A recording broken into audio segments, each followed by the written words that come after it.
This video starts a little before the trip, with a music video I was hired to do for my brother's band, Stumptown. We're gonna play it again because this is our #1 song that we were trying to record good tonight. So we need you lively, energetic. Here's Cowboy for you again. Rebecca came down and she was going to help me with the music video.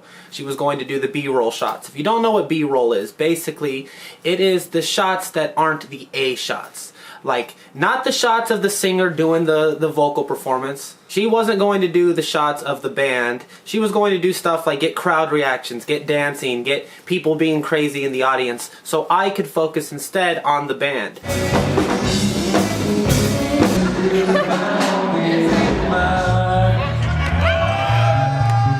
Alright y'all, you've heard this song before, but we're gonna play it again because this is our #1 song that we were trying to record good tonight. This was an incredibly hard video for me to do because they only played the song 3 times, which means I had to get all the footage possible for it in 3 takes.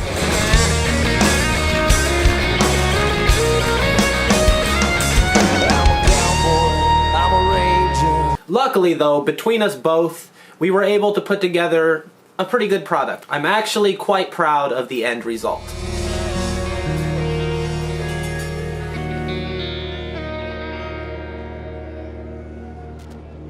Yeah, that's what I'm talking about! And that's when a whole bunch of unfortunate realities all smacked me in the face at the same time. Cheers! We got roofied.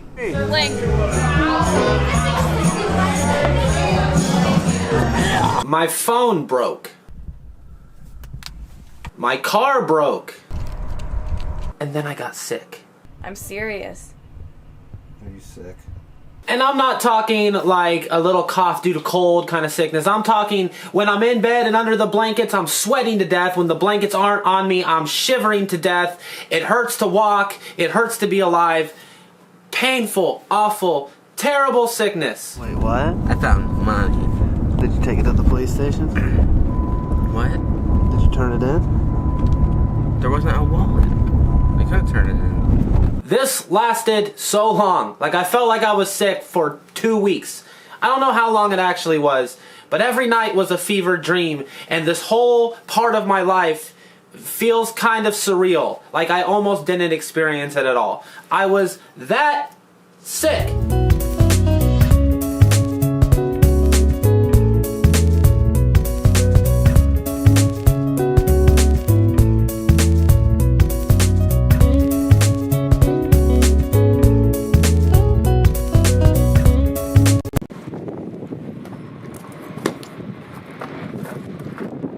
We were both still pretty sick the day that we left. But we weren't going to let that stop us because too much time had passed. And at this juncture, I'm pretty sure that both of us had just conceded to the fact that we were going to be sick forever. The first stop along the way was Clarksville, Arkansas. And I know you might be asking yourself, why that place? What's in Clarksville? And the truth is, not a lot. But there is an important distinction to be made here because when you do projects like this, the places where there aren't a lot of things, the places where there's not anything, are usually where you find the gems.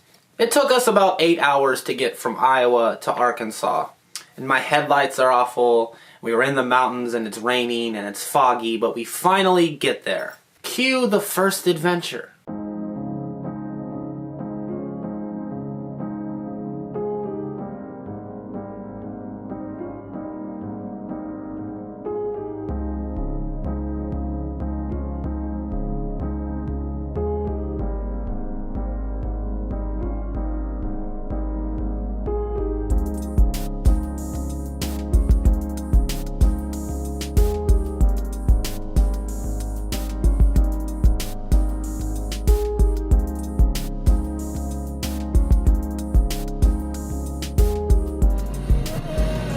There's no way this is gonna fit on your head. Really? Look at that! You're gonna stretch it the fuck give me my hat out! then. No, I brought this for me! It's mine! You brought my hat for I'm you. the one that fucking packed it. I was real close to my grandparents growing up, My mom's parents specifically. My grandpa got a job offer when I was just a little guy, and they moved back to Minnesota, which is where they were originally from. Then, when I was a teenager, and already stuck in my ways, hopelessly, they moved back to the Midwest. They came back down, presumably because my little baby brother Jake had just been born, and they wanted to be a part of that. A few years ago, my aunt had a baby. She lives in Arkansas, so my grandparents took their stuff and moved to Arkansas, constantly needing to be around babies, those humans. So naturally, when we're down in Arkansas, I wanted to go visit my grandparents.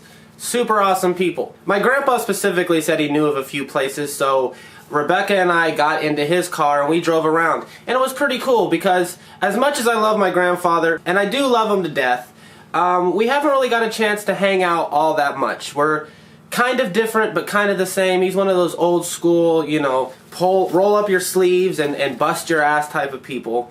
I'm more of a try to make money with your brain type of person. Don't work hard, work smart.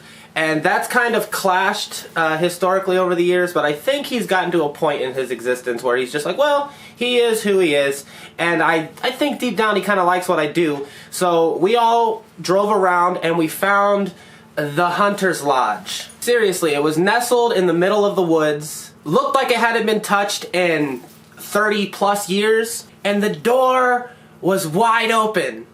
Yep. Ugh. Now my grandpa didn't come in with us, but he kept an eye out, which was pretty cool. It's pretty cool that my grandpa was keeping watch. And also it gave us like an air of legitimacy, because if somebody stopped and they see, you know, a grizzled older guy there, they're gonna be like, oh, okay, well they're not doing anything bad. The place was insanely dark. Obviously there was no electricity. I have this rule, which is don't fuck with anything if you get into an abandoned house. Don't break anything. Don't leave a mark at all. Take only pictures. Leave only footprints. That type of thing. So the photography aspect of the inside of this building leaves a little to be desired. The photos are grainy. They're a little on the dark side. But the curtains in the house were way too brittle. We tried to lift them and it sounded like they were going to snap in half, so we didn't. And instead I lit everything using just the flashlight of my iPhone. Oh, nope, they'll break. I'm going to show you how that works. You shine it on what you want. I have the brightness up on the flashlight as far as it can go. And then you just kind of angle the lighting like this. If you get some shadows, you bring it down, you bring it up, you bring it up. And what I usually do is I'll do kind of a 180 thing where I'll just rapid fire. Kind of like this. It's usually necessary when you're in such dimly lit conditions to just overshoot. And I overshoot anyway. The cabin was super cool though. Like, it was so ridiculously awesome to me. There were, like, hunting licenses nailed to the wall, and it was a perfect preservation of time. The last one left was in 1973. And if you look back, it was 73, 72, 71, 70, 69, 68, dating all the way back to the late 50s. So this guy used this place for a long time. The refrigerator, straight from the 1950s. There were still clothes in the closet. There were family pictures nailed to a board of people dressing a deer. Totally not my style as far as like life goes, but incredibly interesting to me as a photographer. There's a strange disconnect though, because had I gone into a house and those would have been brand new pictures, let's say I would have walked in there and all the utilities would have been on, all the furniture would have been new, the clothes wouldn't have been ravaged by moths and other bugs, I would have felt like I was invading something, you know, like I was invading somebody's privacy. And it wouldn't be comforting to me. It wouldn't be comfortable, at least. But when it comes to stuff like this, it's so removed. Because I think what I imagine happened is whoever owned that cottage is dead. Because why would they have just stopped in 73? And it looks like no one has touched it since. The house probably went to one of his kids or someone in his family and they just don't do anything with it. Maybe I'm wrong. It's possible. Maybe people are still using the cottage, but I highly doubt it. And it doesn't feel like I'm invading anybody's privacy. In fact, it feels like I'm shining a light on someone's legacy, because it still exists. And if you think about that, in the world in which we live today, where everything is coming and going, and building, destroying, destruction, construction, all over the place, it's so awesome to go to a place where time has been perfectly preserved, as if frozen in ice. But enough of my rambling about it. Here's some footage.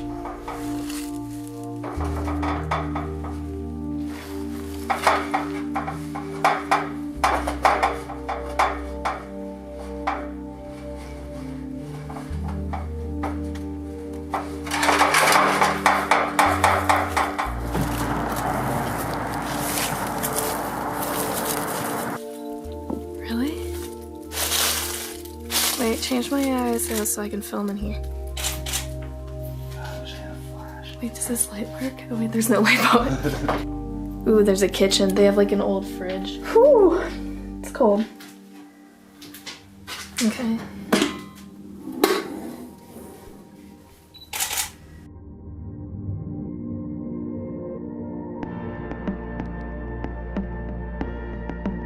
It's still too dark. I need to be closer. Well, I can't film and hold it at the same time or else it's gonna be... Okay, then just let me get the shot and then you can film.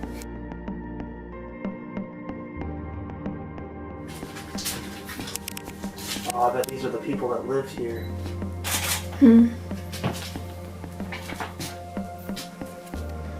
Do you see that? Mm-hmm. One more shot. And then the wheels fell off of the wagon. You see, I am an idiot. It's been well established throughout the course of my existence that I am a grade A dolt. I might have a fairly decent grasp on vocabulary, but it's only to mask the fact that I'm kind of stupid. I'm used to Iowa back roads because they're all the same. You know what I mean? There's thousands of them, but you know what you're getting into when you go down. It's going to be gravel, straight line, infinitely until you're in Nebraska or something. Arkansas back roads are not that way. No, instead, the back roads turn into gravel, which I'm accustomed to, I'm used to that. But then they turn into dirt. And then they turn into, you can't even tell if this is a road at all, or if it was a road and now it's not a road. That's what happened. I was feeling particularly brazen and I wasn't finding anything. And I needed to find some stuff. We were driving for a while, not finding anything. So we took a county road, and the county road inevitably turned into dirt, and then it turned into land, and then we were in the middle of the mountains, driving down this perilous, I don't even know what to call it. It sure as shit was not a road. After a little while of that, I got nervous, and I decided to turn the car around. Make it back up the perilous road, and let's just get to the highway, we'll find a town, whatever, you know. So that's what we did. I turned the car around, not 10 seconds later, I hit a dip, and a rock hits my exhaust and rips it from the undercarriage of my car. So we're stuck. Obviously, people are on these roads. You think we're the first person to get stuck on this fucking crack house of a road? So there we were, stuck. A whole bag of jelly beans up my ass. But like, if they can't find us and we have to walk back to the main road for them to find us, it's gonna take us hours. Probably, yeah. I was nervous, of course, because there are bears in the mountains, there are wildcats in the mountains, and we were at least 4 miles away from any kind of paved road to call someone. In fact, I tried to call the State Farm insurance people for my roadside assistance, and they're like, well, where are you? I'm like, I don't know. Well, how are we supposed to get you if we don't know where you are? No, you're an idiot. I don't hear any cars or signs of civilization. It's literally dead silent. So that was that, really. I've had enough of you. See how much I can poke the bear. I'm more afraid of you attacking me out here than the bears. Yeah, so watch it. And so is State Farm. Here to help. Why are you putting your belt on? Oh, I don't know. Just have it. The two of us decided to make the trek, because what else were we going to do? If it got dark there, we were going to be even more screwed.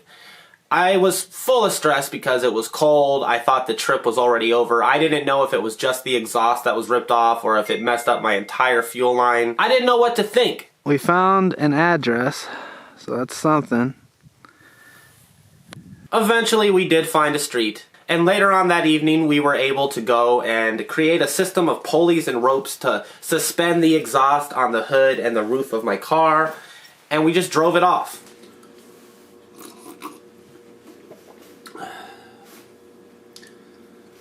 Car's fixed.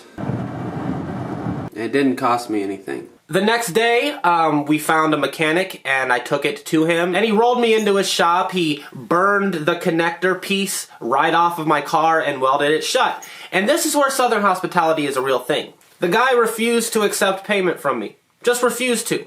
Said it was non-negotiable. So he fixed my car for free. A light at the end of the tunnel there, because this means that the trip can continue. This means that the adventures can continue. But holy shit, for a good 24 hours there, I was miserable. I was terrified. I was pissed at myself.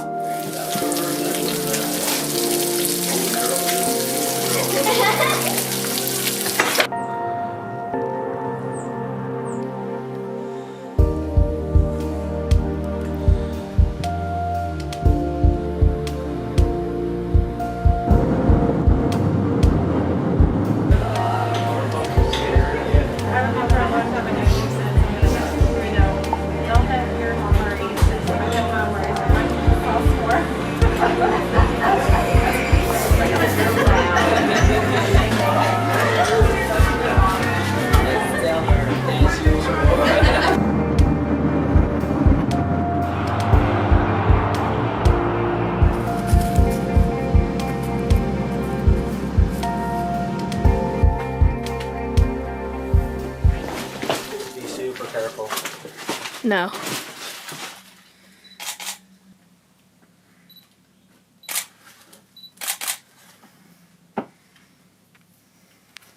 Okay, so here's the weird thing. This state is kind of becoming notorious for me when it comes to finding abandoned houses, because sometimes we'll come across a building and it looks like it could be abandoned, or it looks like somebody could live there. When faced with that dilemma, usually you just err on the side of caution and say, someone probably lives there. But that's made this very difficult because we've been up and down the mountain today. How long do you think we've been driving now? Hour and a half, 2 hours? Today? Yeah. We haven't even been driving an hour. Yes, we have. No, we have not. Your sense of time is fucked. It No, really is. it's not. It We've been really, driving really for is. maybe an Just like hour. we walked maybe a mile yesterday, and it was 3 I and a never half. said a mile. Yes, you did. You're so full of shit. The worst decision that we made on this whole trip was not going down that road that ripped the exhaust off the bottom of my car. It was instead the day that we decided to go to Little Rock. I think both of us were kind of burnt out. We needed like just a small reprieve, and we decided to go watch a movie, The Disaster Artist. It was about 90 miles away. When we get to the movie theater, we watched the movie. It was pretty good. It ended up being like a catchphrase for the rest of the trip. You're tearing me apart, Lisa! We stopped at a little hole-in-the-wall Vietnamese restaurant, and it was good. Everything seemed to be going A-okay. It was a great day for me. I had a very fun time. One of those places, either the movie theater, the restaurant, or the place where I stopped to get gas, had a debit card machine that skimmed my information. Someone ran off with hundreds of dollars of my money, which, you know, that sucks, but that wasn't the worst part. We'll get to the worst part later on in the video. You look pretty today. You look pretty today. But I'm pretty every day. That's true. But you look especially pretty today. Since I didn't brush my hair. It looks silver. I've like, it's definitely the most silver now.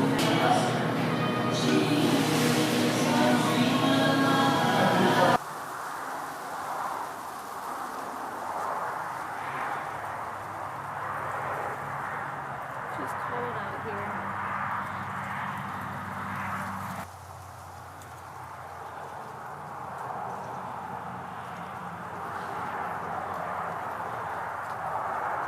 Zoom up on that motherfucker. Actually, just give me. No, you cocksuckers. You're a cunt. Nice, Ron!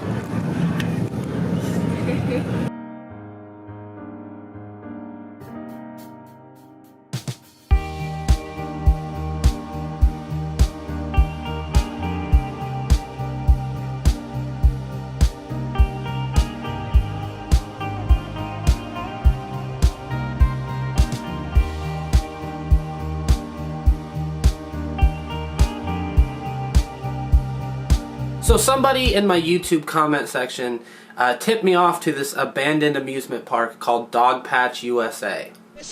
9 big days of shows and fun with Alvin and the Chipmunks live and on stage August the 4th and 5th. And that's just the beginning. The Children's Festival at Dogpatch USA, August the 4th through the 12th. Alvin and the Chipmunks, Batman and Robin, Bozo the Clown, robots, and a whole lot more. It's just another reason why kids of all ages like Dogpatch better. Located just east of Eureka Springs, Arkansas. Get your free tickets for kids 16 and under at all Get and Go stores.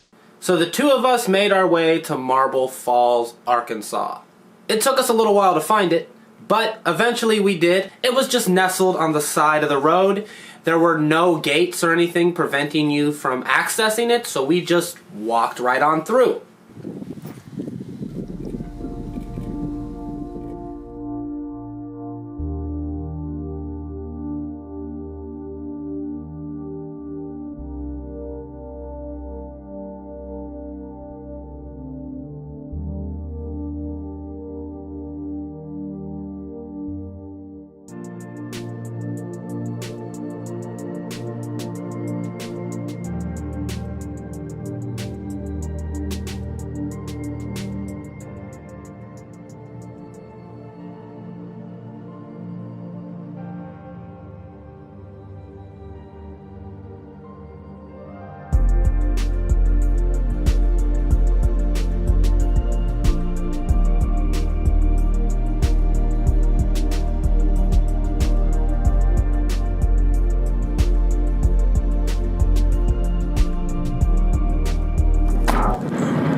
And thus concludes our time in Arkansas. We had a good time there, but we had other places to be. Where's next? Dallas, Texas. Well, not technically Dallas, but a suburb of Dallas. Allen, Texas. I'm not a huge fan of that state. The state of Texas is so proud to be Texas, and that's odd to me. You see more Texas flags than United States flags.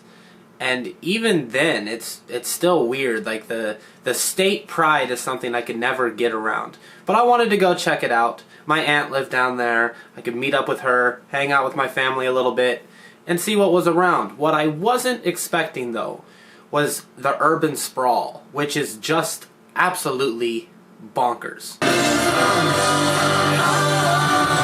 We were there for a good 2.5 days before we got far away enough to find anything. That's insane.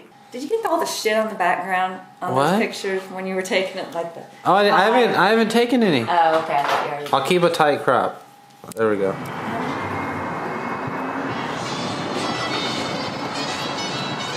Usually I keep a pretty close eye on the towns that we go to. I know the town names, but when it comes to Texas, I was completely lost. I had no idea where we were. I have no idea where any of these photos were taken.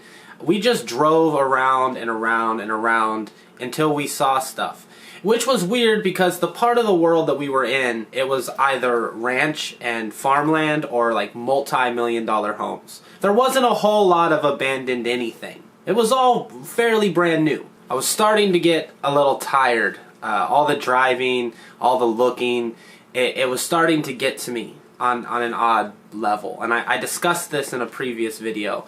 I didn't really consider that the suburbs of a city are populated. So we decided one day to just spend the day in Dallas. And naturally, the day that we decide to do that, it just rains all damn day.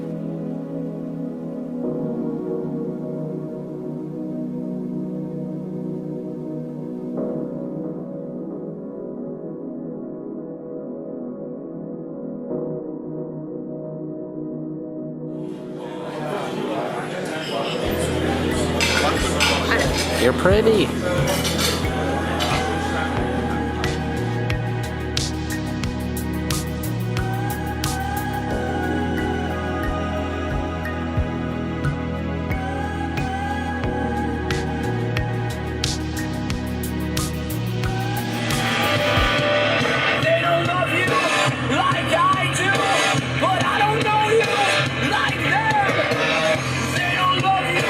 Like I do, they love you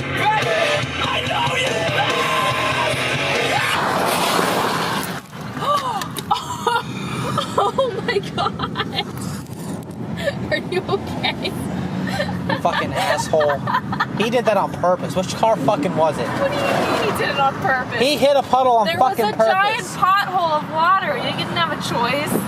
Fucking cunt.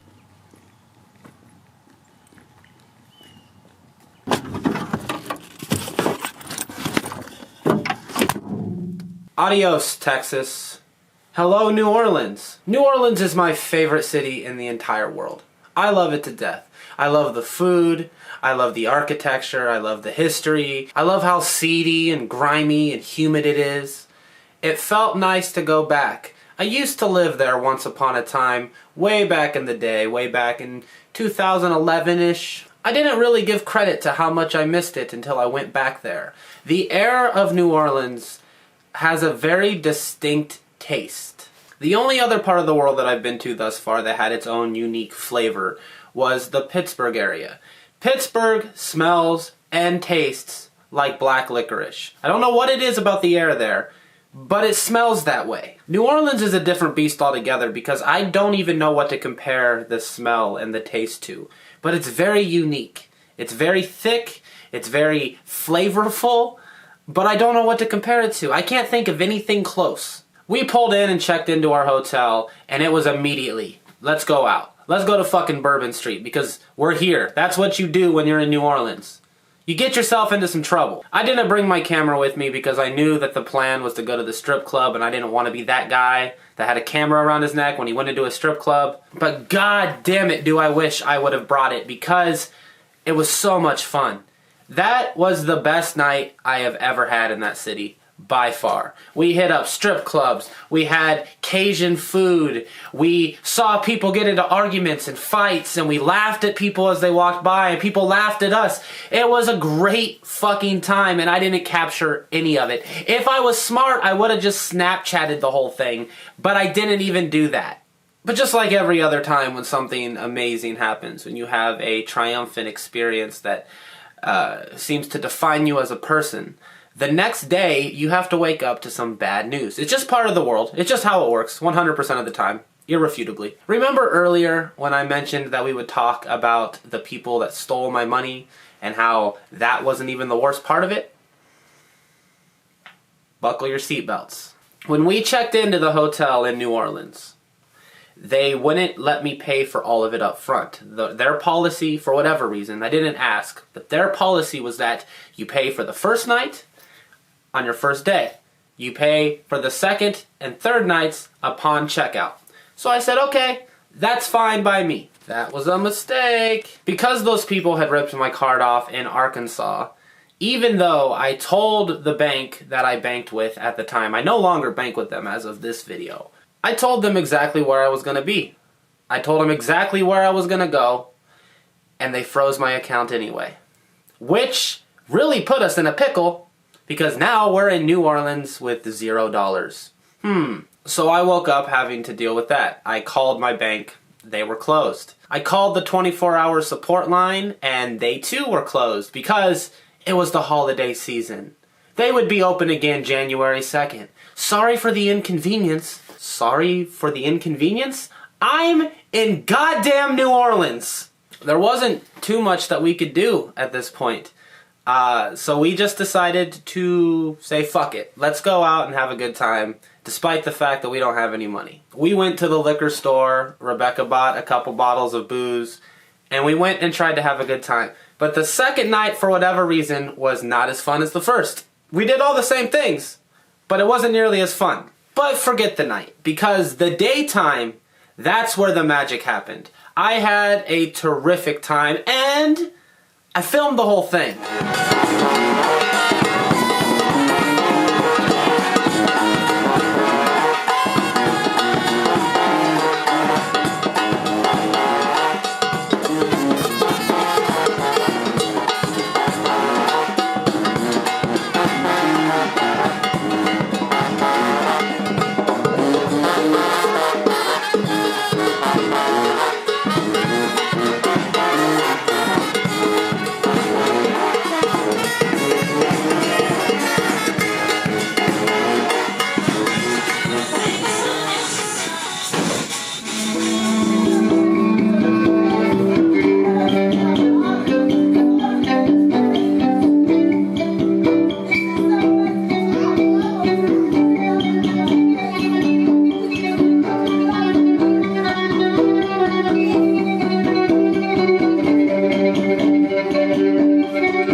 Your lighter?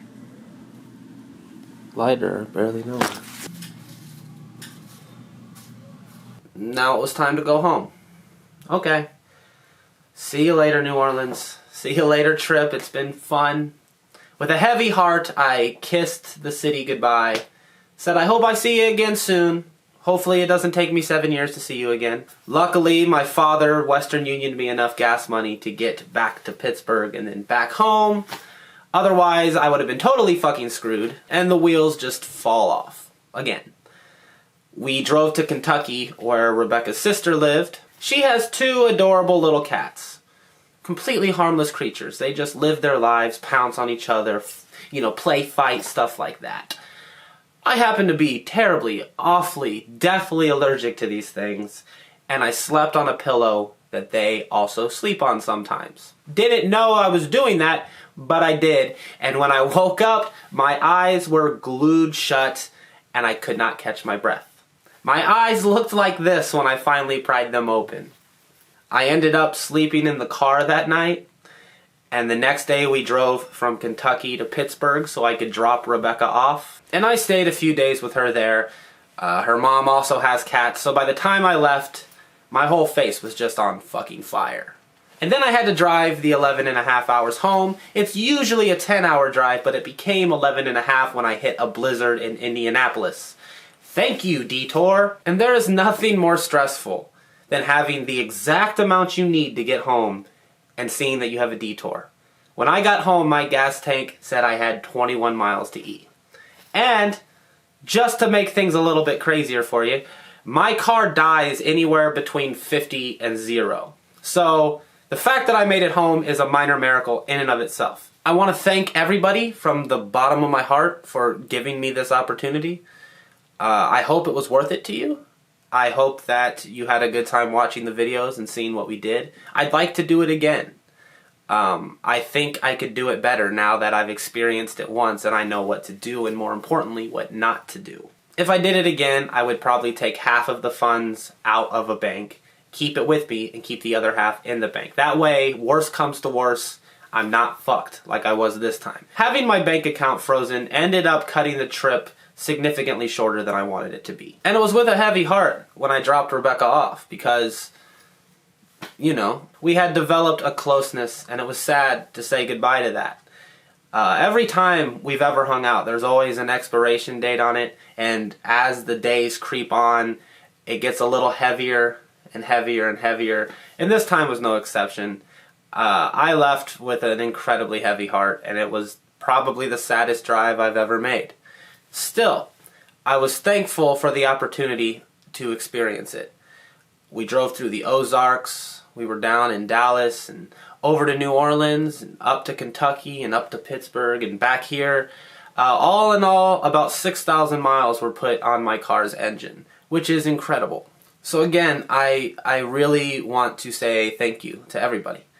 The support and the faith you have in me to make things that you enjoy enough to pledge a certain amount so I can give it a shot, it means everything in the world to me. I wanted to make this retrospective video just so you could see everything concise. And not just that, but there was a whole bunch of footage that I had that just didn't fit anywhere in the daily vlogs. So why not? Why not make a little mini documentary thing for the people that helped me do it?